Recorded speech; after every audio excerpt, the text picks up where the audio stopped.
ചിങ്ങ ഒന്നായിട്ട് ഒന്ന് കുളിച്ചിട്ടൊക്കെ അടുക്കളയിൽ കയറാമെന്നൊക്കെ വിചാരിച്ചു കേട്ടോ ഞാൻ.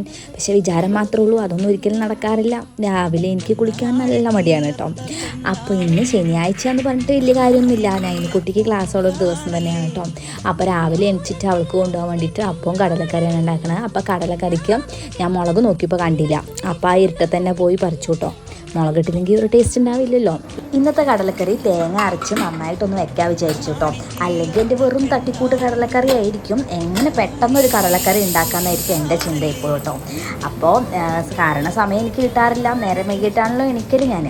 അപ്പോൾ നമ്മുടെ കടലക്കറിയൊക്കെ ഒരുവിധം റെഡിയായിട്ട് വന്നിട്ടുണ്ട്. പിന്നെ അപ്പം ചുട്ടും പിന്നെ നൈനുക്കുട്ടിക്ക് ഇന്ന് കൊണ്ടുപോകാൻ സ്നാക്സായിട്ട് കൊടുത്തു വരുന്നത് സ്വീറ്റ് കോൺ വേവിച്ചതാണ് കേട്ടോ.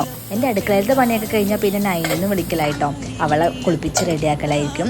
അവൾക്ക് എനിക്ക് ഇപ്പോൾ കുറച്ചായിട്ട് ഭയങ്കര മടിയാണ് കേട്ടോ. എങ്ങനെയാണ്, എനിക്കും മടിയാണല്ലോ, അവളുടെ അമ്മയ്ക്കും മടിയാണല്ലോ. അപ്പോൾ ശരി ടാറ്റാ.